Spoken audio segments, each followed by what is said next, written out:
Good evening, all of you. As always, we are humbled to host you. It takes time to put this together. It is extremely fulfilling to have you in the house, finally, to sit with us across the function. A clap for yourselves. I wish to call upon my partners, Sarova Hotels, a representative from Sarova, safe please, Baraka FM, Barbara, and Mutuku. Mutuku, Malchoice, kindly come and just say hi to your people. Invited guests, ladies and gentlemen, good evening. My name's Saif Njama. I'm representing Sarova Hotels. But before I say anything, I would like us to be upstanding.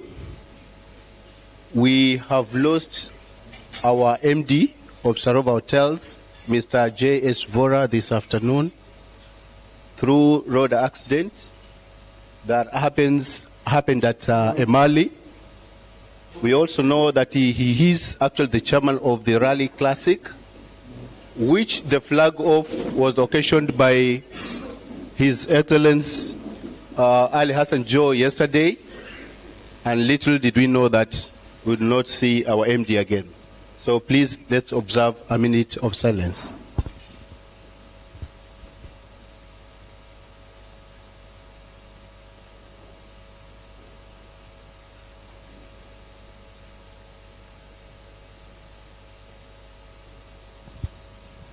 Thank you, ladies and gentlemen.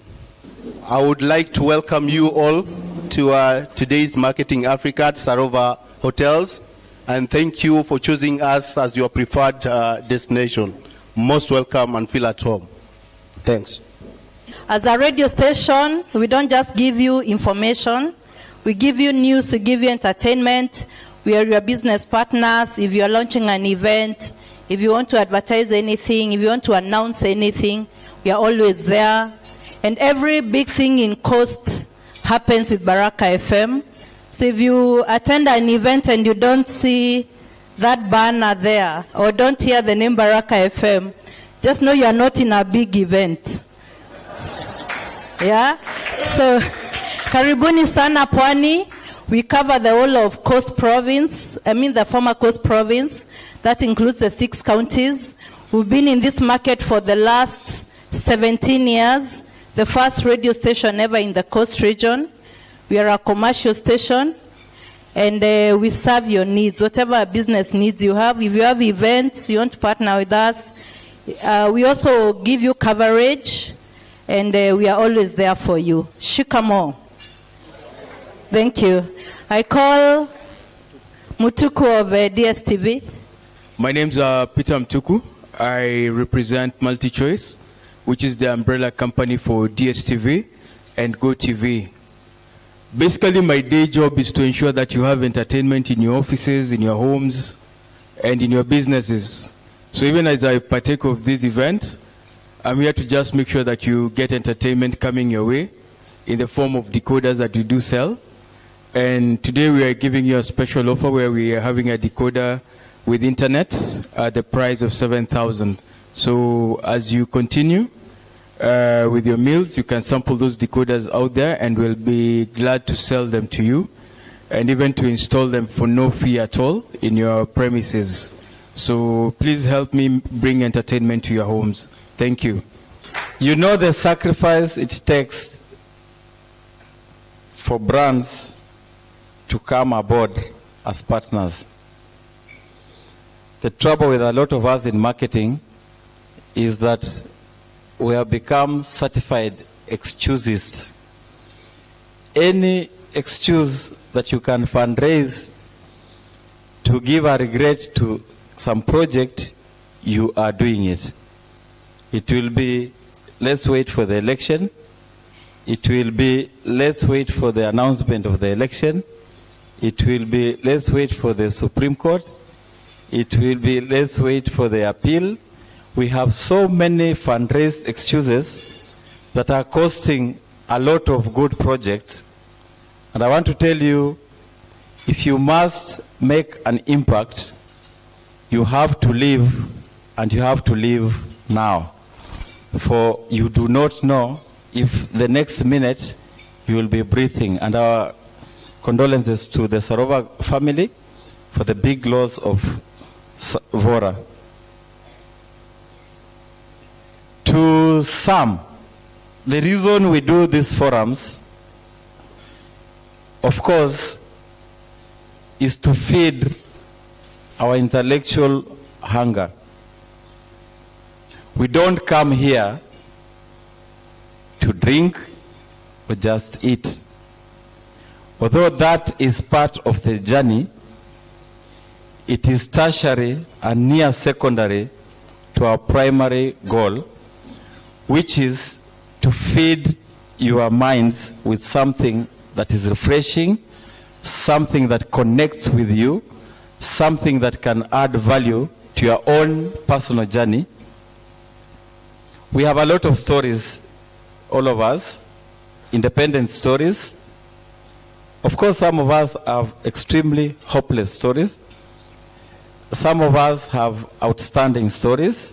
And in every story, hopeless or otherwise, there's a hidden lesson for those who have the capability to see, to scratch below the screen, and of course hunger to get the message.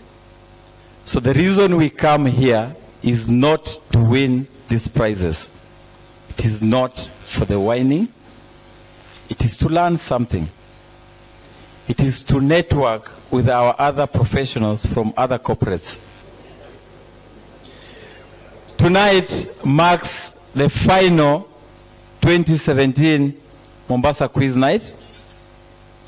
It was not an easy forum to organize. Of course, after getting a lot of excuses, and in liaison with our partners, we were discussing whether or not to postpone it, but we decided even if we shall be 10 people, we shall roll it out.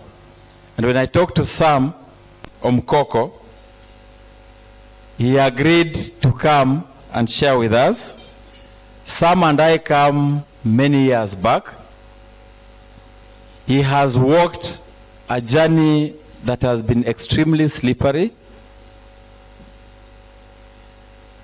If he's to open up to you guys, he has millions of lessons for some of you souls. If you are to give him proper focused audience, you have a lot of lessons to carry from Sam Omukoko. Sam, thank you so much for accepting to talk to us. The topic is going to discuss, after we shared with our database, we got a lot of interesting points. And I shared with Sam, of course. One was, his topic is the role of credit in driving business growth.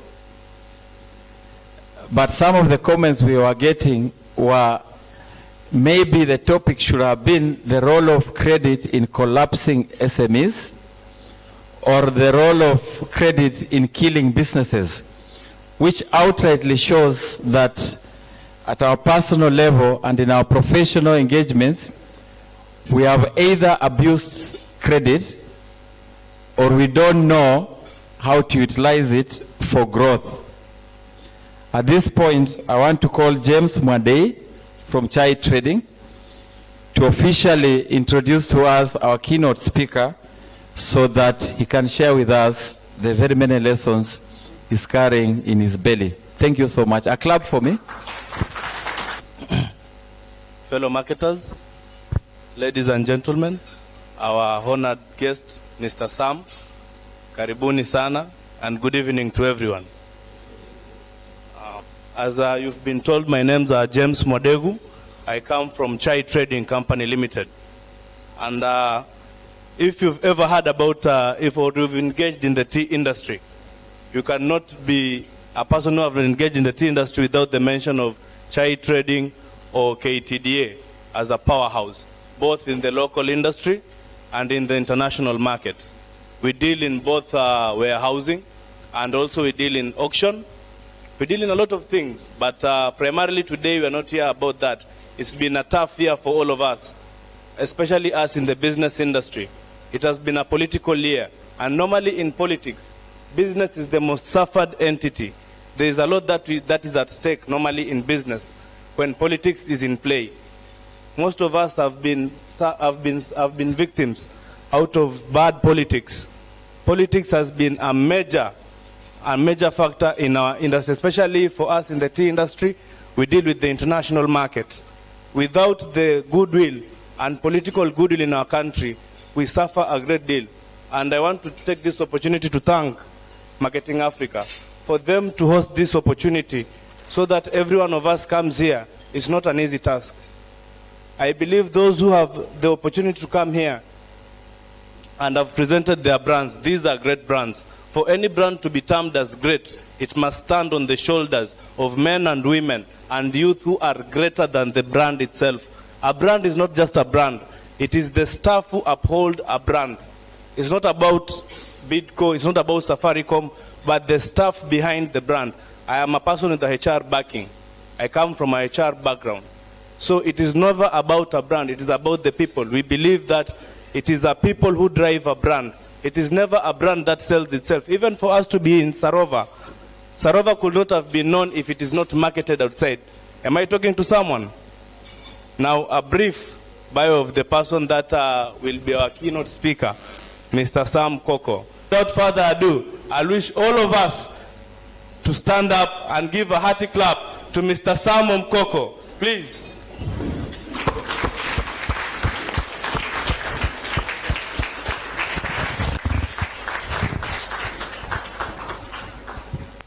Thank you. Thank you.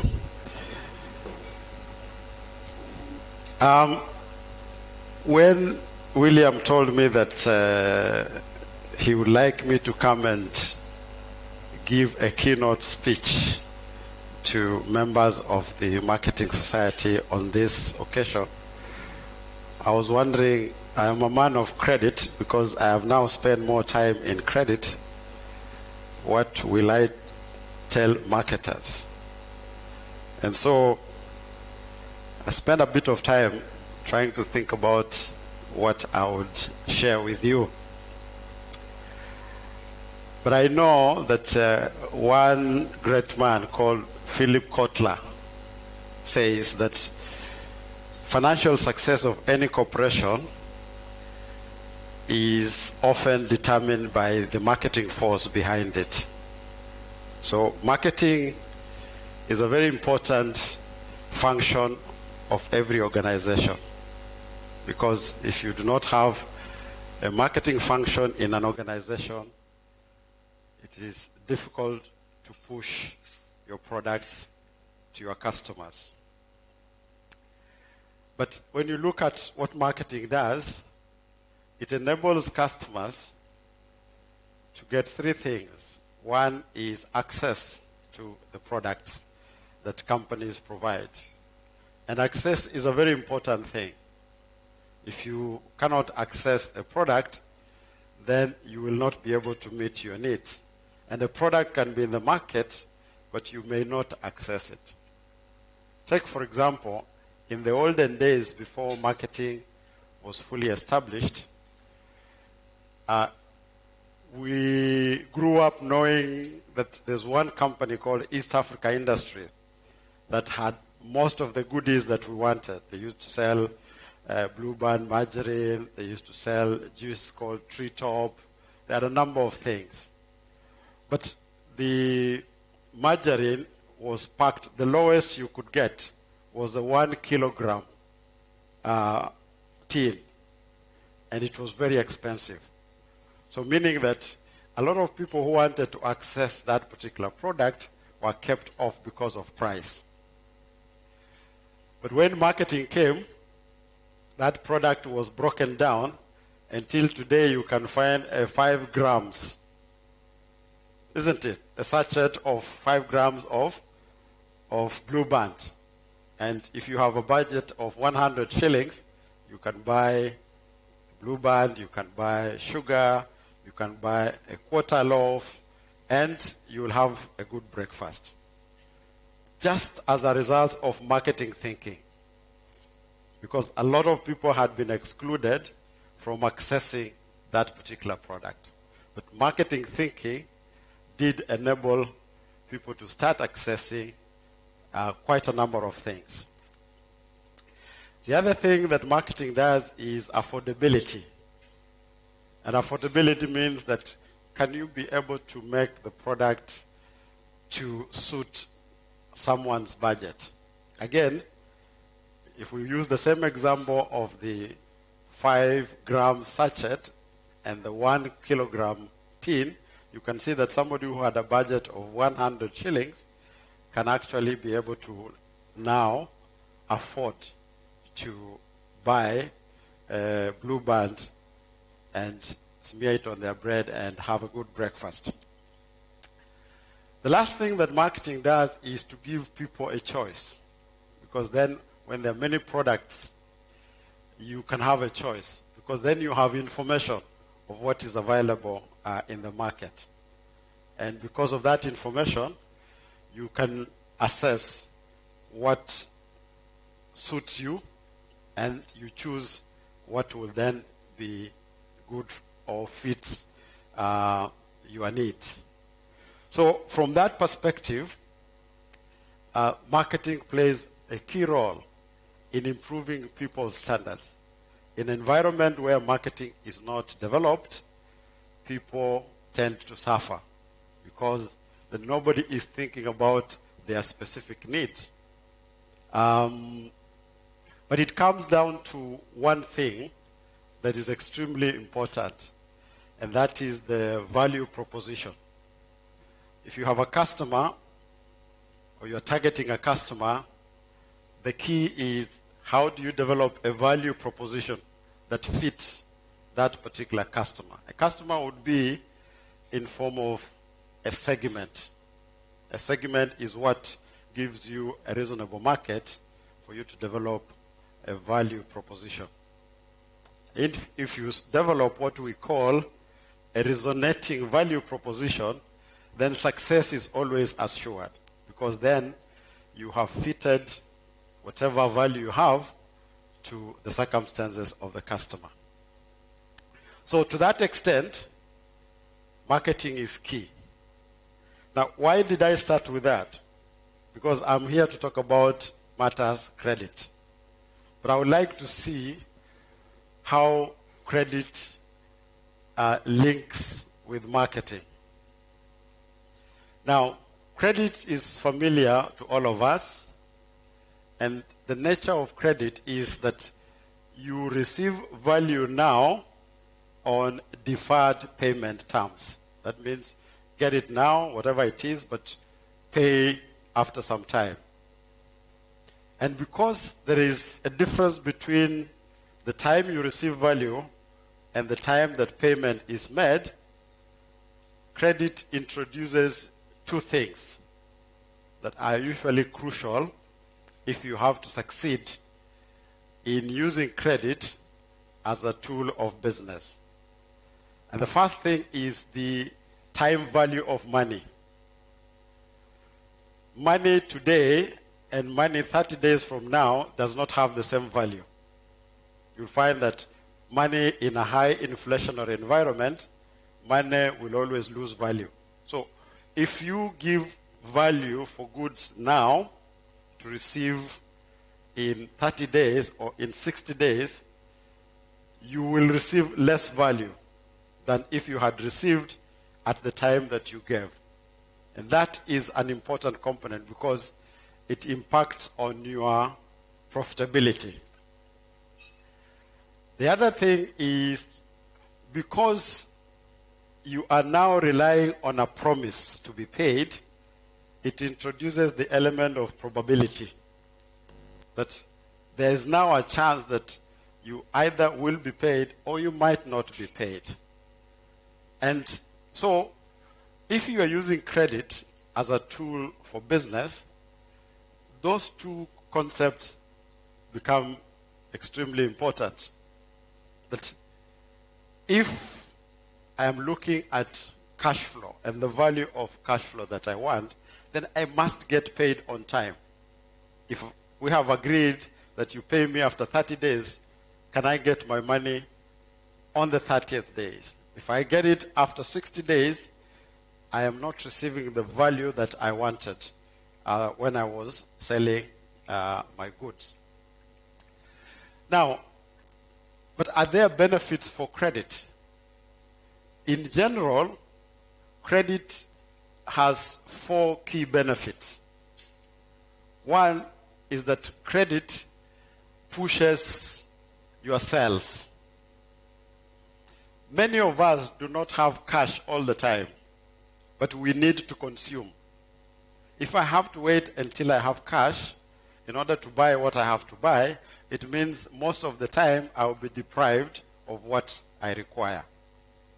But where there is credit, I can actually go and take goods and pay later.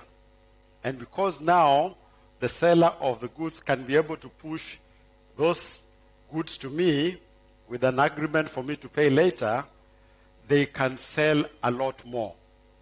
So credit has always been an instrument for generating more sales. And this is very clear to many of us who are in business. That if you look at somebody who sells on cash and somebody who sells on credit, the guy on credit can push more sales if they have capacity to produce. You can be able to push more sales than somebody who is selling on cash. So to that extent, credit has that benefit. The second benefit is that when you buy on credit, if you have been to a hire purchase shop, you will find 2 prices displayed. One is a cash price, the other is a credit price. And the cash price is always lower than the credit price. And the reason the credit price is higher is that it has factored into that price the time value of money. So there's an interest that compensates the seller for the loss or for staying out of money for that period. And also, there is an additional margin that all sellers put on credit sales, which means that if you're doing business on credit, you can get better margins than somebody who is doing business in cash. And that's proven. We know that it happens. You can get more margins, can add 1%, 2% over and above the price that you have, and it gives you higher margins. The third benefit that will always accrue on credit is that credit helps you to create a loyal pool of customers. Now, how does that happen? Take, for example, if you live in an estate and there is a kiosk just before you reach your house. And every time you pass from work, you pass that kiosk, you buy bread, you buy milk, and you go to the house. If you keep buying those items on cash, the owner of that kiosk will never get to know who you are. They will know your face. They will know that you live somewhere, your house is somewhere, but they will not be interested in getting to know anything further than what, because you're buying on cash and that's it. But the day you go there and say, look, things are not very good, can you please let me take bread and milk on credit, I'll pay you at the end of the month. The first thing that person will ask you is, what's your name? Yeah? And in which house do you live? And how do I know? So they begin to inquire a lot of information about who you are. That means they now want to create a relationship. So credit is done on a relationship basis. Cash payments never create a relationship. You can keep going to that shop because you like the shop, you like the quality, but there's no relationship between you and that person who is selling those items. But the day you talk about credit, a relationship must develop. People want to know you, you want to get to know you a lot better. And because of that ability to want to know more about people who are buying from you on credit, you then develop a knowledge of your customers. And on the basis of that knowledge, you develop a relationship. If that relationship is well managed, these customers become loyal to your business. So credit has been known to be a serious builder of customer loyalty if it is properly used. The fourth one, which is a clear benefit of credit, is that credit has a strategic angle to the business. Because, look, if you are in an industry where capacity is underutilized, for example, you are producing at 60%, whatever items I see here, but the demand in the market is such that you can stretch terms from 30 to 60 days, you will find that you can actually increase the capacity of your production from 60 to 80 or even to 90, because by stretching the credit period from 30 to 60 days, there's increased demand for your product. And therefore, you can use credit as a strategy of ensuring that you manage production and you manage the demand of your product. So people who have used credit properly, based on those four benefits, find that they can be able to build their businesses in a robust way. However, like we said, credit introduces a probability. The fact that, will I get paid or will I not get paid? And what we say, if you want to give credit, then you must answer 3 questions.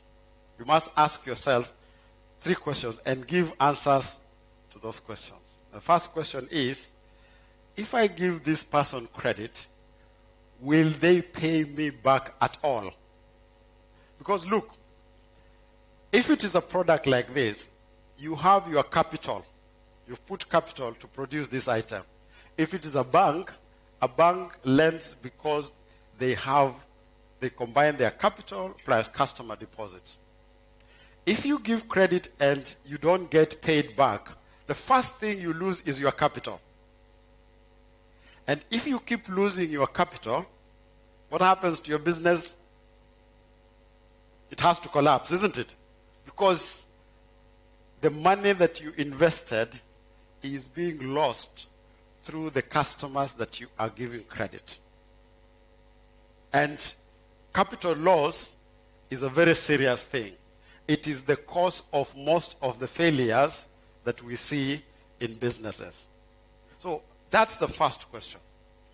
The second question you want to answer is that if I give this guy credit, will they pay me on time? Because if they don't pay you on time, you continuously keep losing the value of your money. So what you can buy decreases with time. And because you're losing the value of your money, eventually your business begins to shrink because people are not paying you on time.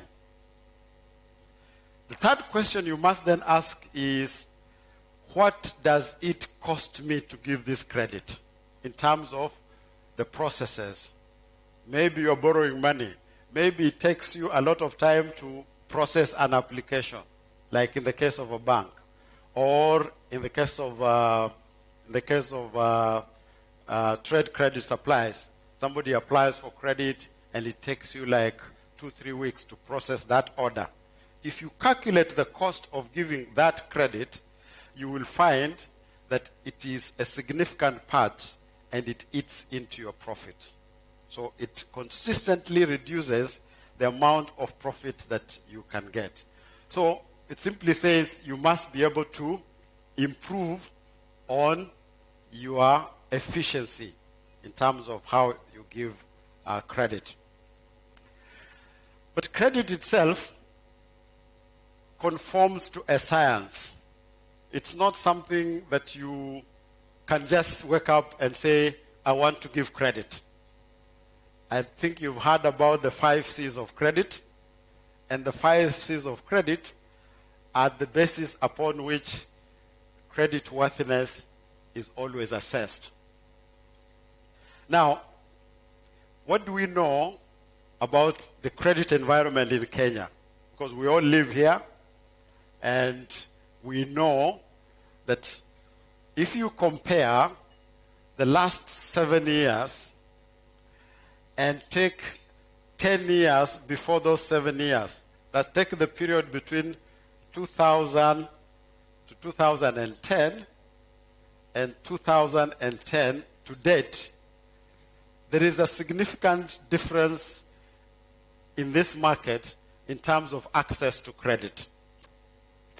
Today, you can be able to get credit without going to the bank, without ever having a bank account. Between 2010 backwards, you had to go to the bank and open an account, have your photograph taken, and you are told you have to run an account for 6 months before you get credit. Now, what do you think happened?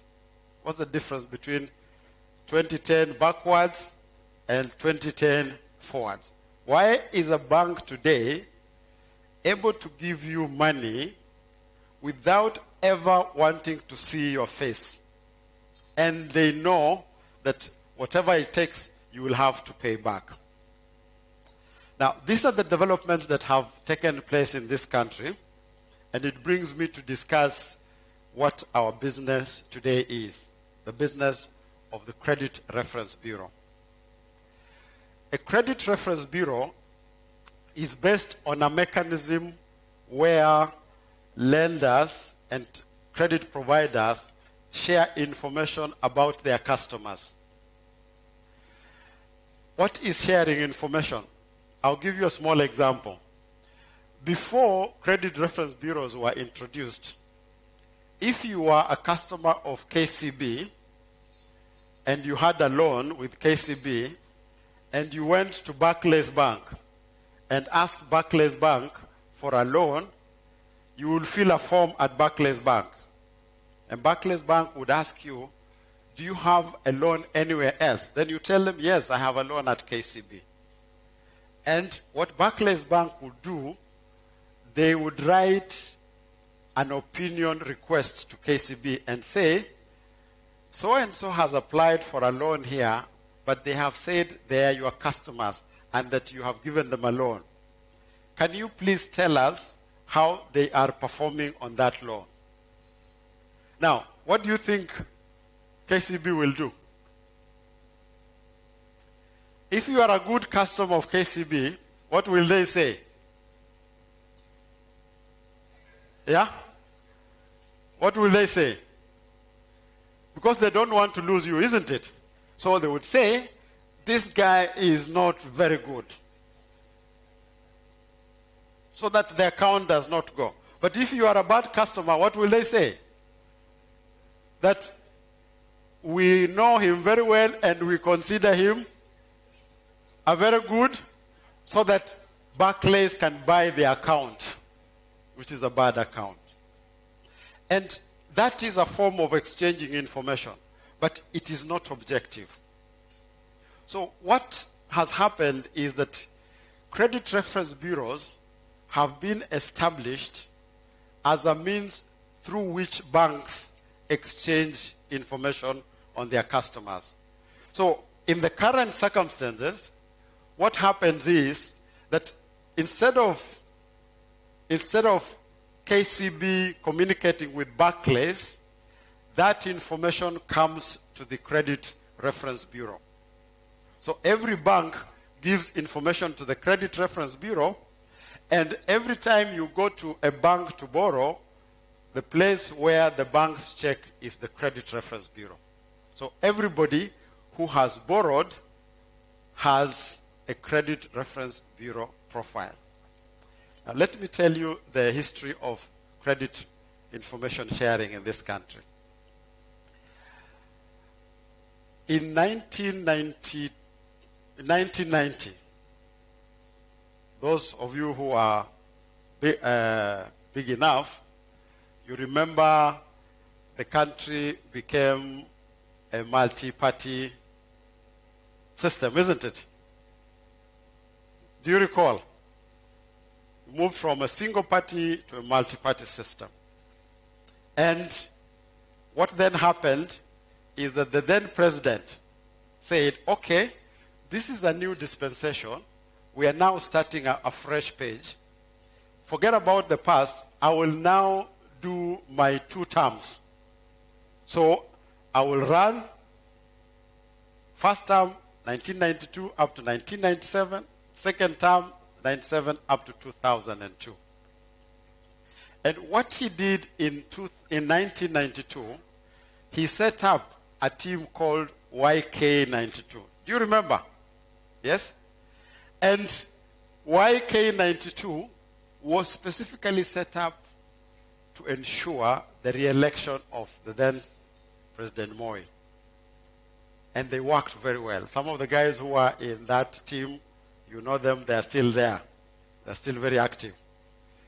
But what happened is that there was a lot of money during the elections of 1992. We don't know where that money was coming from, but there were rumors that this money was coming through banks like National Bank. A lot of money came into the market. So that objective to re-elect the president was achieved.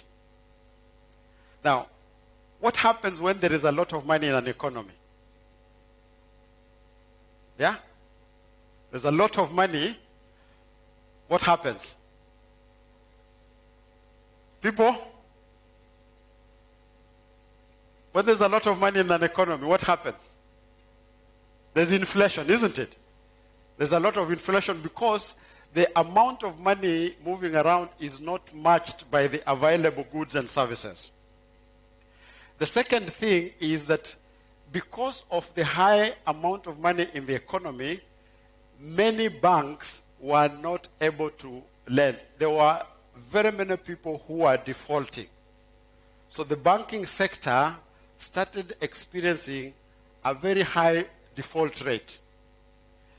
And number 3 is that there were a number of banks which collapsed with people's money. So the economy became chaotic. And because of that, interest rates went up to, I remember in 1994, interest rates were as high as 80%. Can you imagine, can you borrow if you're running a business at 80%? You cannot borrow. And that is the situation that was there in that period. So it became impossible for an ordinary person to access credit. And because of that, the country was not developing. In fact, for those of you who remember, around about 95, around about 96, this country was extremely bad, even to live in, because nothing was moving. Life was just too hard. Banks were not lending, and businesses were not doing very well. So because of that, there had to be a solution. How do you reduce interest rates? How do you ensure that banks do not have high defaulting customers? And yet, those defaulting customers were moving from one bank to another, one bank to another, one bank to another. The long and short of it is that a solution had to be found. And the solution was that unless the bad borrowers in the market are brought to the fore, nobody will ever run a profitable bank in this country. And how do you get all the bad borrowers to be brought?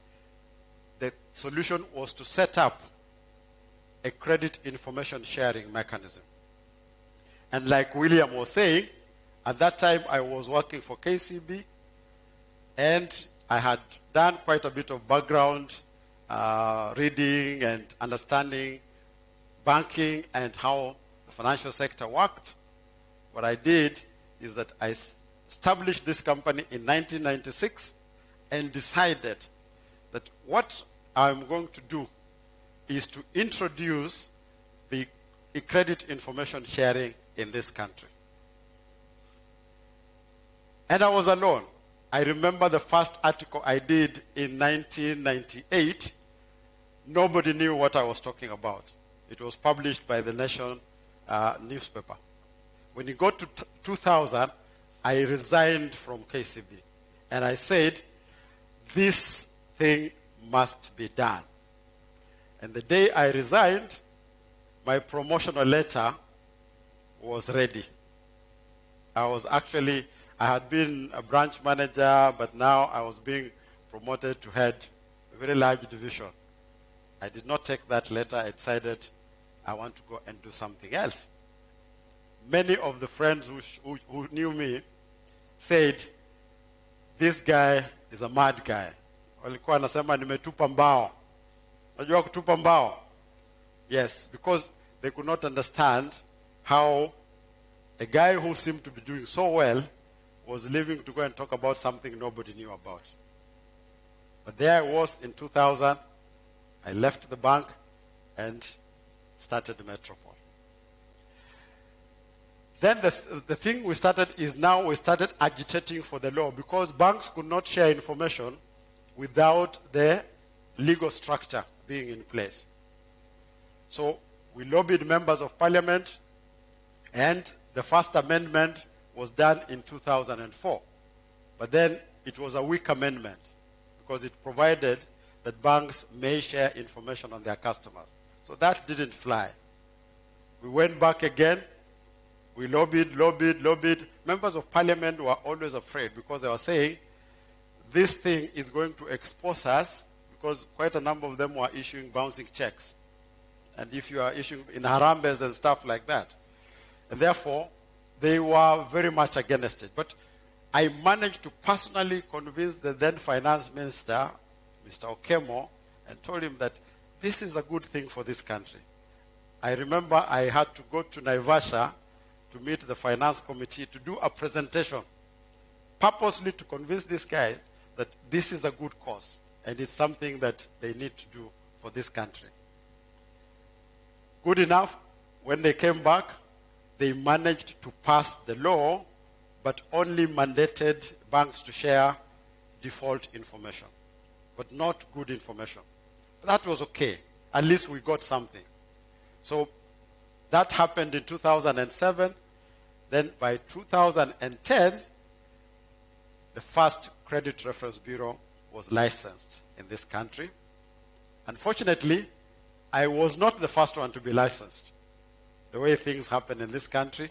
But 6 months later, we also got the license. So when the license came out, all information on people who are defaulting on loans from the first bank that collapsed in 1985. It used to be called Rural Urban. All that information was brought to the bureau. So all defaulters actually appeared in the bureau. And that's why, at that time, the bureau became like a blacklist. So you are in the bureau because you had defaulted. So it became easier now for banks to start lending because they knew they would check in the bureau and see if you are listed as a defaulter. If you're not listed, then they will give you a loan. Between 2010 and 2012, the non-performing loans for banks dropped from a high of 24 to a low of 8%. Then the banks now started lending. But we said, look, this is a good thing. The bureau is not here to help only the bad customer. What about the good customer? So we went again and lobbied members of parliament and said, please make this thing universal. Let everybody who has a loan have a record in the credit bureau, because then the credit bureau can start adding value to that particular profile. That was accepted in 2013, and in 2015, all banks were mandated to start sharing information on any borrower. And that law also said it is not just banks that should share information. Other credit providers, SACCOs, microfinance, and providers of goods and services on credit can also share. Utility companies, electricity, water can also join.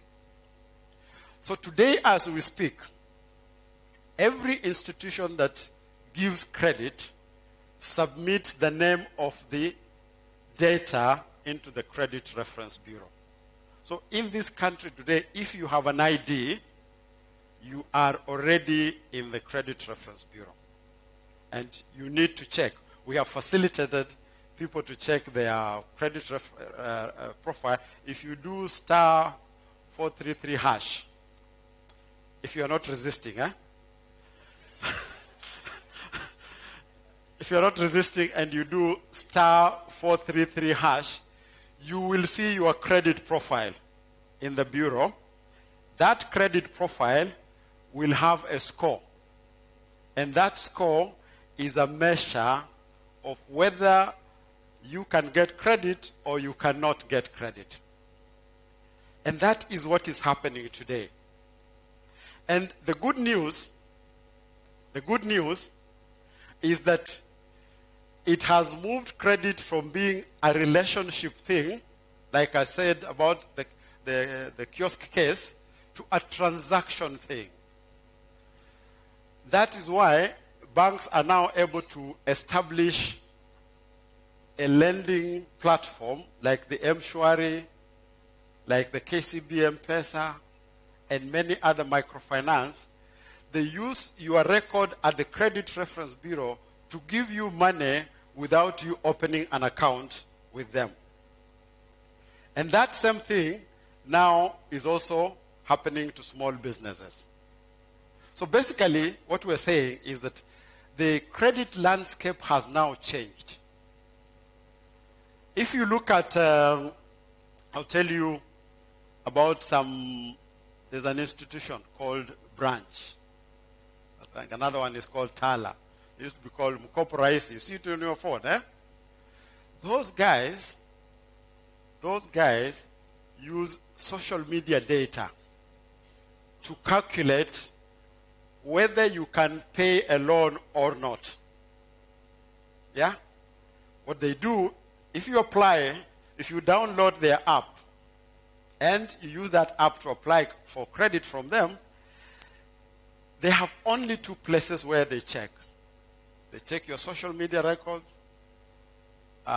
everything that you do, whether it's Facebook, LinkedIn, whatever. And then the other place they come is the Credit Reference Bureau. And they're able to give you money, and a lot of money. They are not a bank. They don't look like a microfinance. They are nowhere near a circle. These days they are called fintechs. Yeah? They use technology to try and push credit products to consumers. And that's the way we see things happening today. So if you look at the benefits that we said that credit does provide, and the fact that it is now easier to access credit in this market, what does it mean for business? This is what it means for business, and even for you as an individual. Today, you cannot say that I cannot access credit. The reason you cannot access credit is because you have a poor credit score. And what is a credit score? A credit score is a measure of your credit worthiness. It is a number that lies between 100 and 900. It has a cutoff at 400.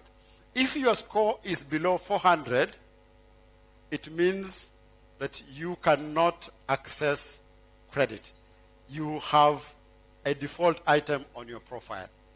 If your number is above 400, as it goes to 600, goes to 700, it means you can access as much credit as your capacity can allow you to access. And therefore, this is what we need to know today, that the customers, the consumers that we are selling to, whatever products we are selling, can either get directly from you as a supplier or can access credit from other lenders and use that money to buy your product. And that becomes useful marketing information, because it's not about your customer having cash today. If you go to developed economies, US and other places, people don't carry cash. It is the ability to access credit based on their credit profiles with the credit reference bureaus that determines whether they have purchasing power or they do not have purchasing power. And as I conclude, there are a number of other things other challenges that are coming into the market. One of them is the interest rate capping. I'm sure that for us borrowers, interest rate capping was good news, isn't it? Because a bank was lending to you at 28%, and all of a sudden they were told you cannot lend more than 14%. It's not usual, it's not just 14, it is the central bank rate plus 4%. So if the central bank rate went to 12, the banks will lend to you at 12 plus 4, which is 16%.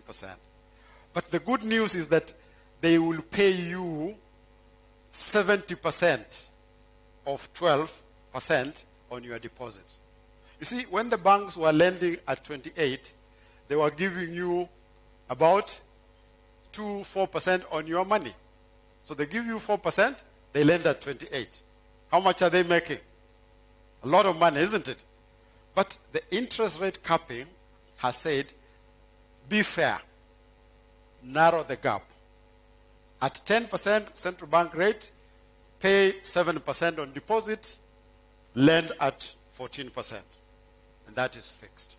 So banks are now crying, hey, we cannot be able to, we are not making money because, but that is not actually the case. The case is that banks were used to abnormal pricing. And this is a corrective measure that now is allowing them to adjust and start developing other products that they can be able to push to the market for people to access. And that's a good thing. Of course, I understand that there's a lot of lobbying trying to reverse that, but I doubt that it can be reversed. I think it will come back, it will be amended, adjusted to. You look at the US. For over 10 years, interest rates in the US have been 0.25%. Over 10 years. When they went up, they only went up by another 0.25%. So now interest rates in the US are 0.5%. Is that economy collapsing? Everybody has credit. Everybody makes money.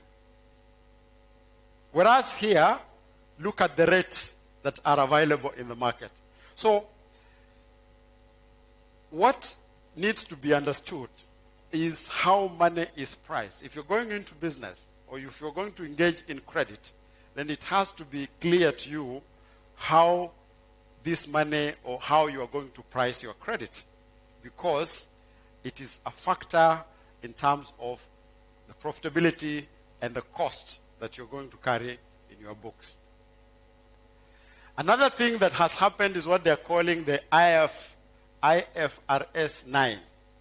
I don't know if somebody has heard of IFRS 9. Yeah? It's an accounting standard, international accounting standard. Now, the IFRS 9 is saying that a bank will provide for a loan that starts to become doubtful from day one. That means if you borrow and your loan is not performing well, the bank is required to provide for that loan in full. And because previously they were hiding, they could keep rolling out the account, and therefore they overstate their profit. But IFRS 9 is saying you can no longer overstate your profits, you have to provide fully. The impact of that is that banks are now saying they are not going to lend to micro enterprises, and they are not going to give you unsecured credit. So that is going to have an impact on your ability to access credit from banks as it is. And those are the developments that are now happening in the market. And therefore, as I close, I would just like to leave you with one comment to say that credit is the oil that moves the economic engine. And therefore, everybody should be able to take advantage of credit facilities available in the market. But we all must be able to know the upside of credit and the downside of credit. We have seen that credit in families can be quite a challenge. Credit has pushed people into separation. Credit has pushed people into committing suicide. Credit can have a very bad downside. But if credit is well managed and accessed for purposes that are genuine, credit is a really accelerator of economic progress and the living standards of the people. Thank you very much for listening to me. Okay. I would give a chance to the crowd, maybe to one or two questions from maybe this side, and then one from that other side. Okay, my name is Michael Olande. What I would ask about the issue of credit reference. You find that one of the biggest provider of money to most people is like HELB. And their record keeping was one of the poorest. You find that some people who took loan, let's say from 1994 and finished, let's say 1998, they were paying the loans. After some times, when they had already finished, you go to take money from the bank, and you are told you have not paid the loan. What is the remedy to those people whose names, like now, their names have been tarnished, that they are not paying loans, and they are paid, and they actually have a certificate from HELB showing that they have already finished? That's a very good question. In fact, it now reminds me something that I needed to have mentioned, that today again, when it comes to employment, and mostly government jobs, either at the national level or county level, they require a number of documents, 5 documents. One is KRA, the other one is Certificate of Good Conduct, the other one is Anti-Corruption, the other one is HELB, and the other one is the CRB. So 5 documents before you get a job at the county or government. And the question you're asking is relevant in the sense that if, for example, HELB does not give you that certificate, you will not get that job. But more directly is that HELB shares its information with the Credit Reference Bureau. And if you have cleared with them, they are supposed to send an update to the Bureau so that the Bureau can update your profile. I know that there are many people, they give you a certificate, but they have not sent the update to the Bureau. And therefore, the Bureau record reflects a position that is not the same as the one that is at HELB. And therefore, what we say, that's why we say that the law allows you to check, to get a free credit report every year. So you can use that opportunity, for example, if you dial *433# and you register, you will get your first free credit report. And on the basis of that, you can be able to find out whether HELB has sent an update or not. If they have sent an update, we will update your record at the bureau. If they have not sent, then we can ask them to send so that we correct that. Answered? Happens all the time. Are you answered? Okay. We have a case where I've already cleared and I have a certificate. I want to take a loan from the bank and they are telling me you will still have a loan to clear. You ask, from where? From HELB. You are showing them the certificate. You're told, no, go and clear with Credit Reference Bureau.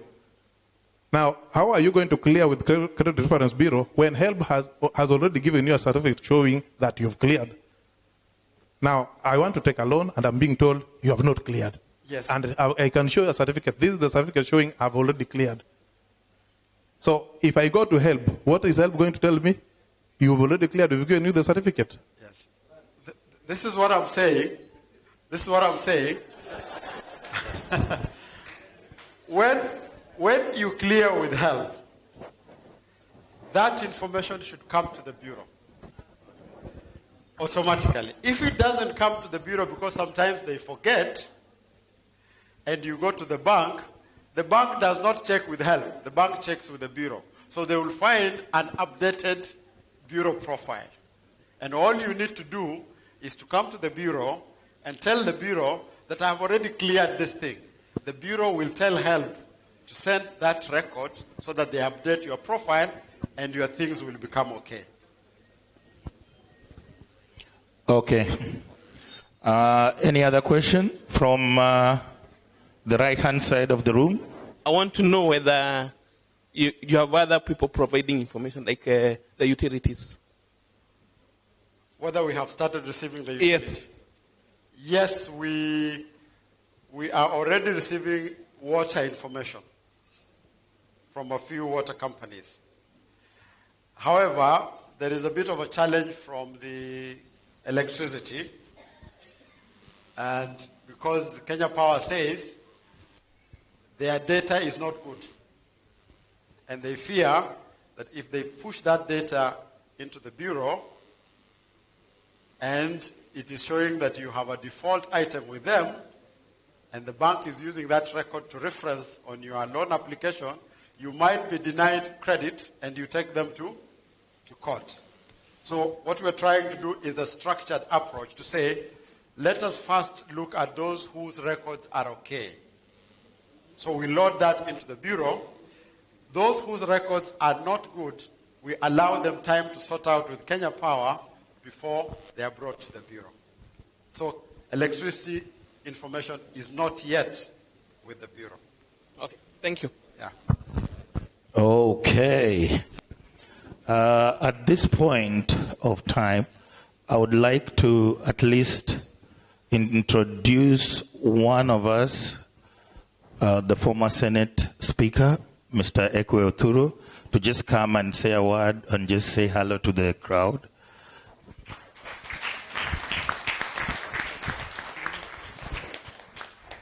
Good evening, everyone.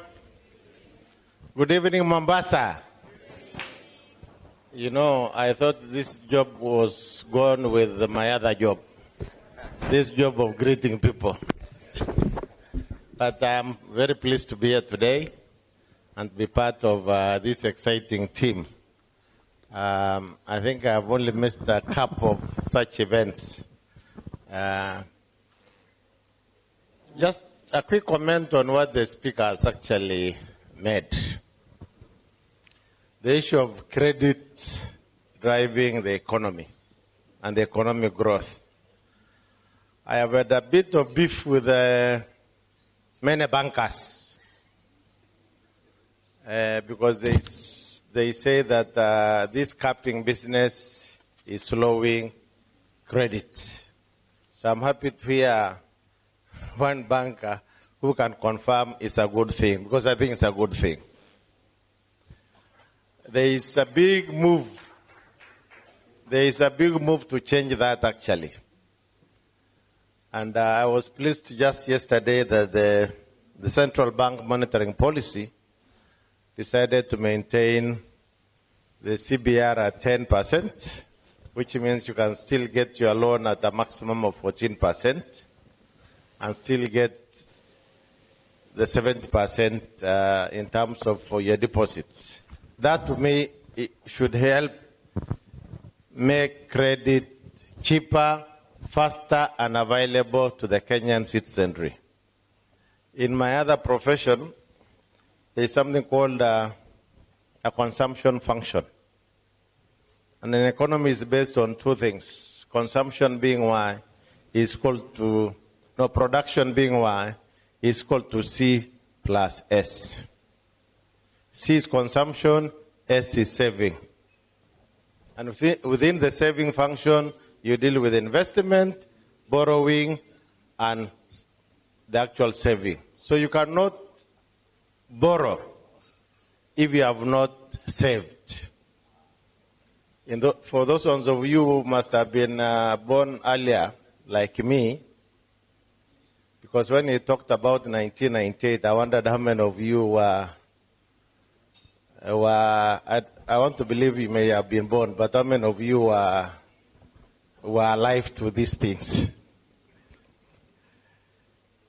There used to be a good advert. Kula tano, weka tano. I think we need to hear more of such things. That we cannot just be a society of conspicuous consumption, and at the same time we are not taking trouble of investing, of saving. That's how we mobilize investment resources. So I will not bore you anymore, but just to be happy to be here. I have enjoyed listening to the guest speaker, and I'm sure you have done the same.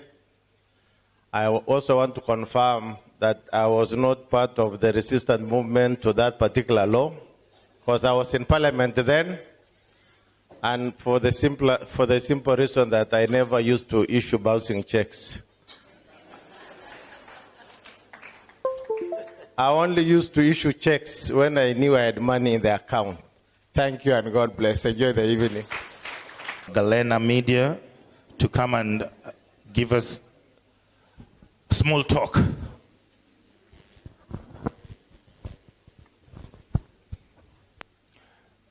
Good evening. I am here to talk about Wi-Fi or proximity Wi-Fi marketing. It's probably one of the new ideas in this line of stuff. This is how the system works.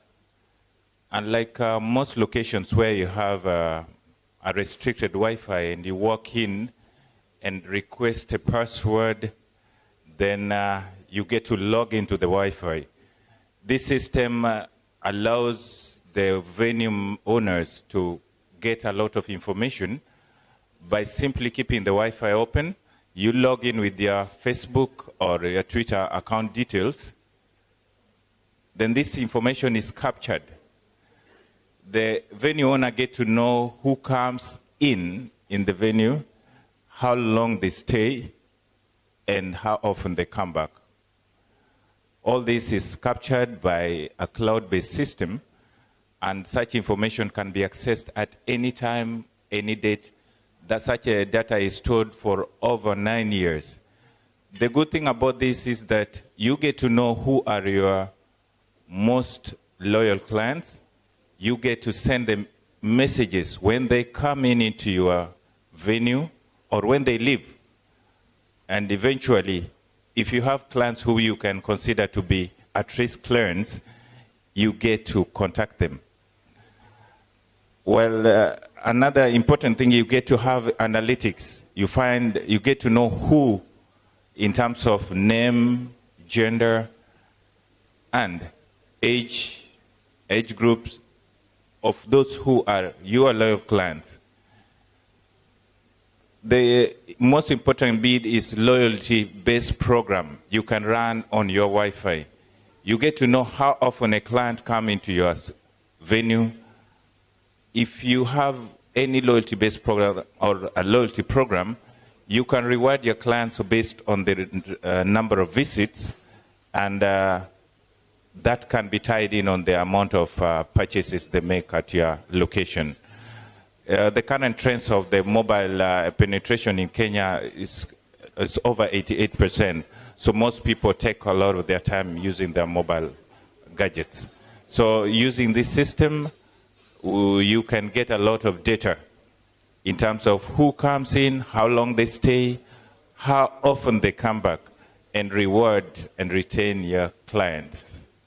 Your honey party, man, up one in town. If you begin at and Yoshima Sansa, my baby, what's up?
Let me just tell you about this decoder.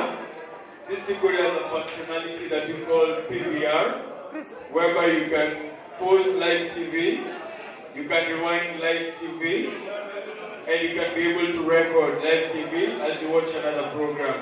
So whoever who takes it home, please enjoy it. Please, Team JD.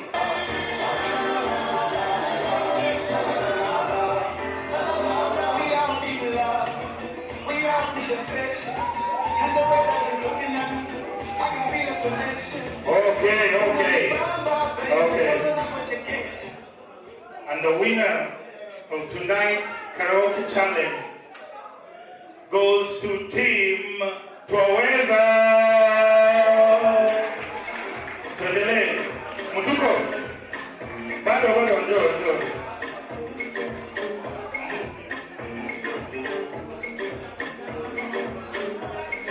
All right.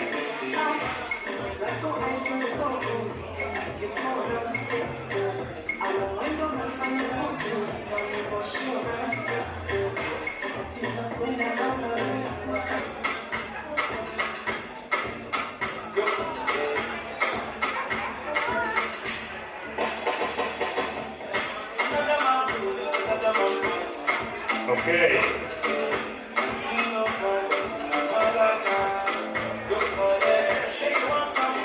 We are now going to the main prizes for the quiz night, and I'll start from the second runner-up of tonight's quiz night.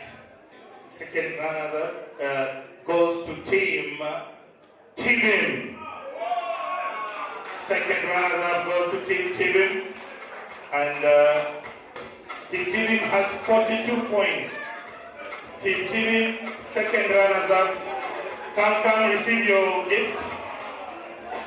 And it's 2 nights for 2 at the Sarova Salt Lake. 2 nights and then 10 hampers from Sarova Whitesands. And to the captain of the team, who's the captain? Home with 2 nights for 2 at the Taita Hills, Sarova Taita Hills. Okay.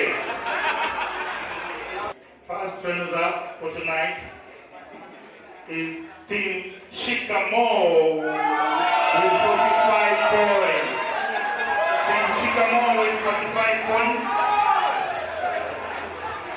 Team Shikamo with 45 points.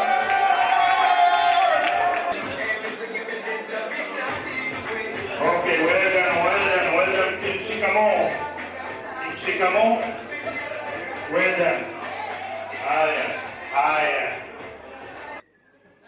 The winning team for tonight is Team CPF Slayers. Team CPF Slayers with 47 points. Team CPF Slayers with 47 points.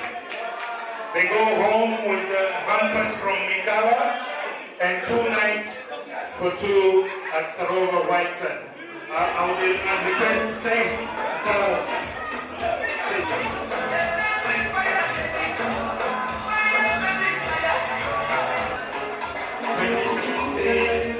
Winners of the Mombasa Quiznite. So next time, can we keep time? Thank you.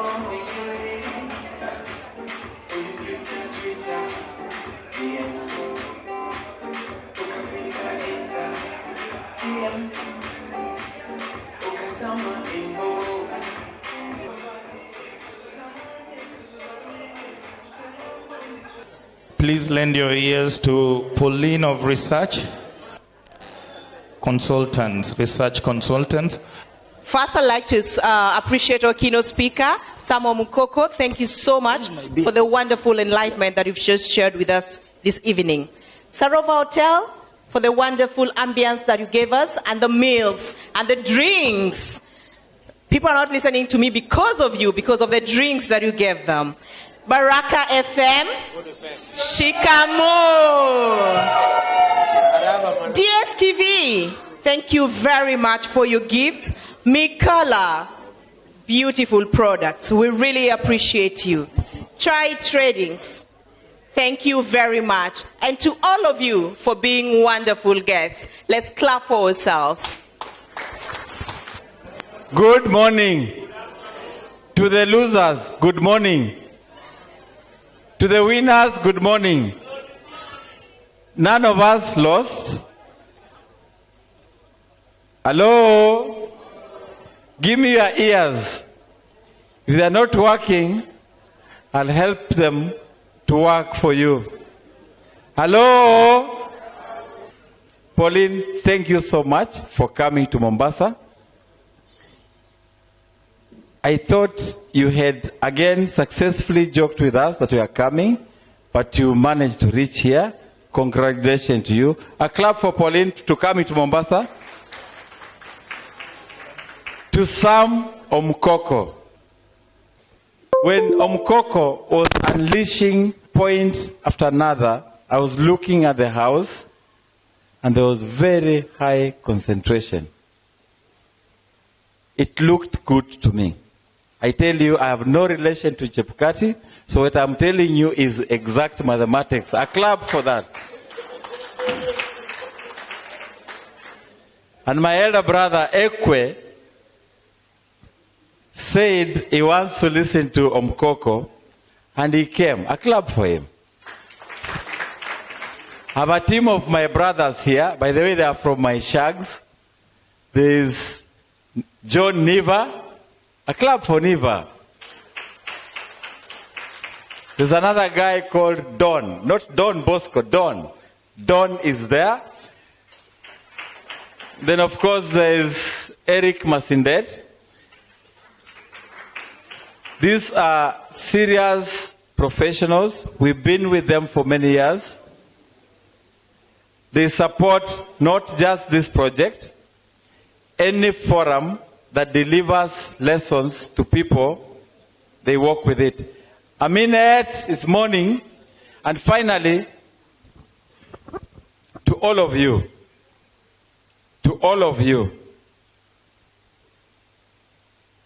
I want to tell you tonight, sorry, it's morning now, we did not have a professional MC. The people who held that slot were non-professional MCs. That was Steve Waweru. A clap for him, please, Steve. Shadrach Angira, a big clap for him. Which then means in future, we will kill this business of getting professionals, and we'll be looking upon you to give us the loudest mouth to help drive these forums. And as you can see, do you have watches, you guys? Look at your watches. All of you kindly look at your watches. What time is it? Please kindly just go home. Thank you so much.